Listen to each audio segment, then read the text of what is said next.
تو اس میں ایک غلط فہمی ہوگی، وہ میں ذرا آپ سب کے سامنے پہلے واضح کر دوں. غلط فہمی ہوگی ہماری اپوزیشن کو، یعنی ہماری جو گورنمنٹ میں بیٹھی ہوئی ہے اور جو پی ڈی ایم کے لوگ ہیں. دیکھیں، ہم نے فیصلہ کر لیا ہے کہ ہم نے یہ اسمبلیوں سے، کے پی اور اپنی پنجاب کی اسمبلیوں سے ان کو ڈیزالو کرنا ہے اور الیکشنز پہ جانا ہے.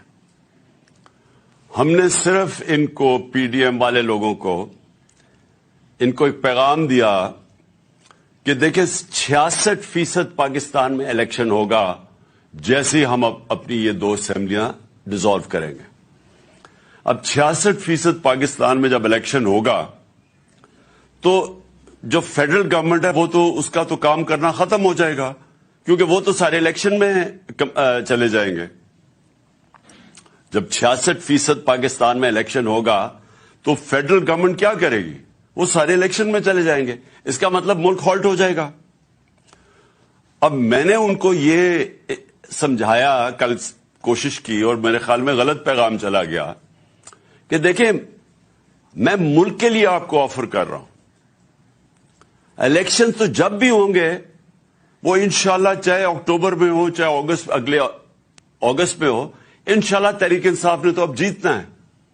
وہ جیتنا اس لیے ہے کہ لوگوں نے جو ان کی کارکردگی دیکھی ہے پچھلے 7 مہینے میں، لوگ تو یعنی ان سے اتنا متنفر ہے کہ یہ باہر ہی نہیں نکل سکتے. یہ جدھر پبلک کے اندر جاتے ہیں ان کو چور کے نعرے لگتے ہیں. ملک تو یہ کسی ایک شعبے کے اندر ملک میں کوئی فائدہ نہیں ہوا، یعنی کوئی امپروومنٹ نہیں ہوئی، بلکہ ملک تو نیچے جا رہا ہے. سارے جو ان کا جو اپنے 2 بڑے فائنانس منسٹرز جو ان کے لے کے آئے تھے اور یہ تجربہ کار لوگ تھے، وہ اب آپس میں لڑ رہے ہیں.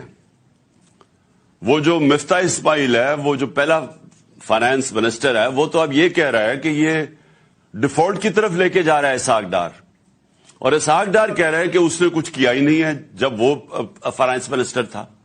دونوں ہی سچ بول رہے ہیں. دونوں ہی سچ یہ بول رہے ہیں کہ ملک جا تو ڈیفالٹ کی طرف رہا ہے اور دونوں نے کچھ نہیں کیا سوائے سٹیٹمنٹس دینے کے اور ہمارے اوپر تنقید کرنے کے. ان کے پاس تو اب کوئی روڈ میپ ہی نہیں ہے اس ملک کو بچانے کے لیے. اور جو باہر کی بھی فائنینشیل مارکیٹس ہیں اور پاکستان کے اندر بھی جو بزنس کمیونٹی ہے، ان کو پوری طرح اعتماد ان کے اوپر اٹھ چکا ہے. وہ سمجھتے ہیں کہ اب ان کے پاس کوئی اب حل ہی نہیں ہے، کوئی روڈ میپ نہیں ہے. تو لہذا ملک کا جو معاشی حالات ہیں وہ بڑی تیزی سے نیچے جا رہے ہیں. اور کوئی بھی شعبہ، بزنس لے لیں، انڈسٹری لے لیں، زراعت لے لیں، آئی ٹی لے لیں، ایک اس وقت ملک کے اندر جو اس ملک کو ویلتھ کریشن کر سکتا ہے، دولت میں اضافہ کر سکتا ہے، ایک بھی نہیں ہے شعبہ جو کہ جو اب اس حکومت کے اوپر اعتماد رہ گیا ہو. تو نہ اندر سے کوئی اس کے اوپر اعتماد نہیں رکھتا ہے، نہ باہر سے. 75% پاکستانی کہہ رہے ہیں الیکشنز کرواؤ، کیونکہ وہ بھی سمجھ گئے کہ گورنمنٹ فیل ہو گئی ہے. تو اس میں ہم نے صرف ان کو یہ کہا کہ ہم تو یہ کرنے جا رہے ہیں. اب آپ کو اگر ملک کی فکر ہے تو آپ اس وقت کیونکہ ملک آپ سے سنبھالا نہیں جا رہا، ملک جا رہا ہے ڈیفالٹ کی طرف، تو آپ بھی الیکشنز کروا دیں. ایک جنرل الیکشن ہی ہو جائے، بجائے یہ کہ 66% پاکستان میں ہوگا. یہ میرا مقصد ان کو کہنے کا تھا. باقی ان سے بات چیت کس چیز پہ ہوگی؟ ہو ہی نہیں سکتی. یہ جس لیے گورنمنٹ میں آئے ہوئے ہیں اور ہم نے اپنی طرف سے پوری زور لگایا گورنمنٹ کرنے میں، اس میں زمین آسمان کا فرق ہے. ان کا صرف گورنمنٹ میں آنے کا مقصد کیا تھا؟ اپنے چوری معاف کروانے کے لیے. پہلے ہی اپنی چوری معاف کروا چکے تھے جنرل مشرف سے این آر او لے کے. اب یہ دوسرا این آر او انہوں نے لیا ہے، وہ بھی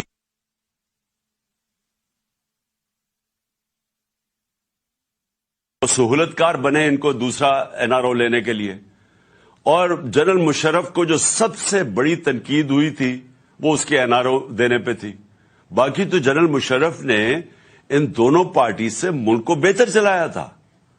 لیکن اس کو جو لوگ برا بھلا کہتے ہیں, لوگ ابھی بھی نہیں بھول سکتے کہ چوری ہوئی ملک کی. دیکھیں, چوری ہوتی ہے کسی مثلا میرے گھر چوری ہو گئی, لیکن کرپشن ملک کا پیسہ چوری ہوتا ہے. تو جنرل مشرف کے پاس تو اختیار ہی نہیں تھا کہ جو ملک کا پیسہ چوری ہو وہ معاف کر دے.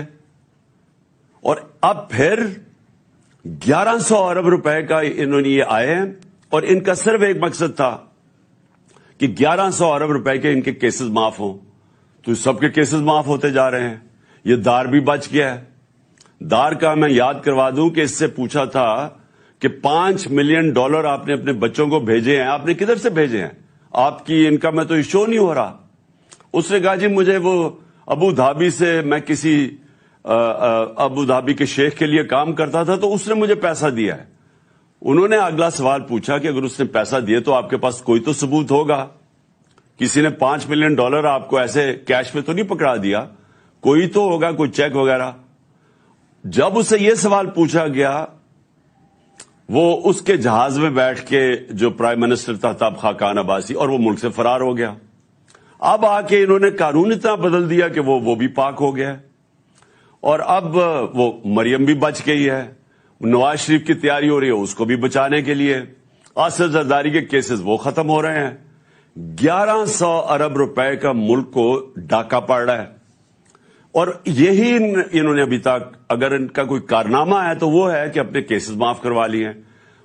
اور اس کا جو دوسرا ان کی کوشش ہے کہ کسی نہ کسی طرح عمران خان کو ڈسکوالیفائی کریں, کسی نہ کسی طرح پی ٹی آئی کے لوگوں کے اوپر کیسز کریں تاکہ ہم ناک آؤٹ کر دیں, یعنی ٹیکنیکل ناک آؤٹ کر کے تو ہم کسی طرح الیکشن جیت جائیں, اور یہ نہیں جیت سکیں گے.